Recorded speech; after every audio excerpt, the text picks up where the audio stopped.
Remember that loan agreement Justice Minister Thembi Simelane relies on to validate a Sandton coffee shop loan from the corruption-accused fixer for VBS Bank? That loan agreement she declined to make public?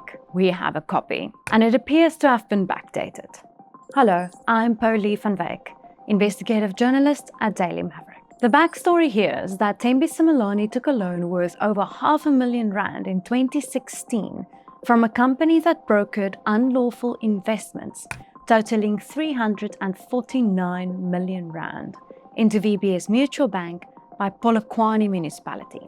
At the time, she was the mayor of Polokwane. The broker company, Gundo Wealth Solutions, was handsomely rewarded with unlawful kickbacks days after every investment Polokwane Municipality made. Razwanani used a portion of this kickbacks to pay Simelane's loan. Now, on Simelane's version, she had done nothing wrong. Her exculpatory account centered around mainly three issues. First, she was forced to take a loan from Gundo because racist banks shy away from giving loans to a person who looks like me.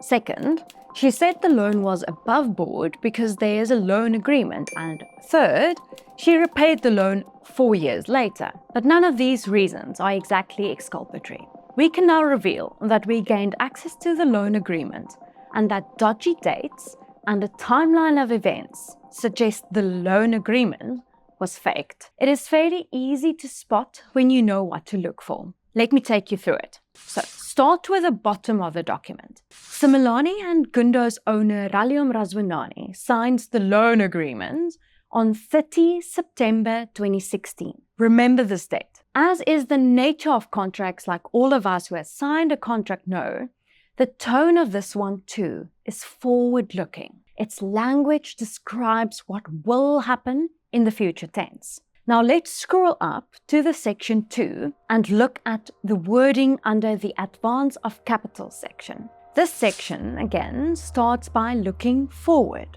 Paragraph 2.2, for example, states the capital will be paid into the account of the borrower within 5 days of the agreement being signed by all parties. But suddenly, paragraph 2.3 switches to the past tense. It says the borrower, now this is Simelane, hereby acknowledges that the loan amount at the time of signing this agreement has been advanced to its nominated account of Silvana Bistro Lounge in 2 payments. The dates of the payments, 14 and 17 October 2016. You will immediately realize it's 2 weeks after the agreement was ostensibly signed. The clincher is then when we scroll up further to section 1.2.2.10, where signature date is defined as the date this agreement is signed by the last party. These are serious inconsistencies. It means this document can simply not be relied on as a true version of events. We asked Simelane if she faked the document. Now, through her spokesperson, Minister Simelane said she has noted your questions and she will not be making any further comments on the matter of a document she did not circulate. Chapter 2. No bank wanted to give Simelane a business loan. Now, another pillar of Simelane's argument is that no bank wanted to give her a loan at a good interest rate because she is black. To journalist Heidi Jokos at ENCA, Simelane said, "It is difficult for a person who looks like me to get a loan in the South African economy. It's difficult to get a loan and start a business as an African child without any form of assistance." Simelane appears here to have invoked the real struggle of historically undermined people to receive banking loans as a defense of why she was caught being an ultimate beneficiary of VBS loot. However, publicly available deeds office records show that Simelane was the beneficiary of at least 2 home loans by 2 commercial banks between 2007 and 2010. Now, in 2016, she was one of the top 4 remunerated mayors in Limpopo, with a post-tax annual package of more than 700,000 rand. It calculates to around 60,000 rand per month after tax, including benefits. But, paying 2 home loans, school fees, and then other living costs would have added up. Simelane offered no proof of her allegation against the banks, but it is conceivable that a bank may have calculated her finances were too stretched and asked a high lending rate for a 3rd loan.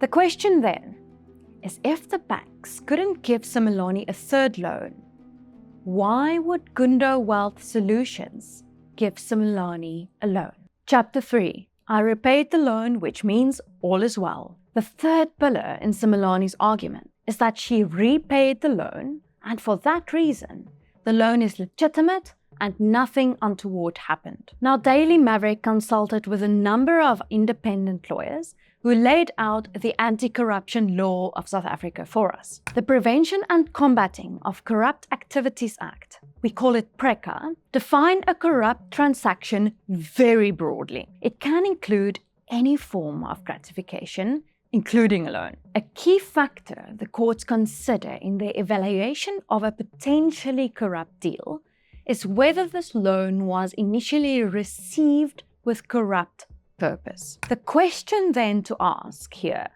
is whether the corrupter and the corruptee had a common understanding about the nature of the unlawful deal. The Supreme Court of Appeal has stated in 3 landmark cases that corruption under PRECA was committed when there is an offer or an agreement to give or take a gratification. There is no need for consensus between the parties on the details. The offense does not even require a quid pro quo from the person being bribed.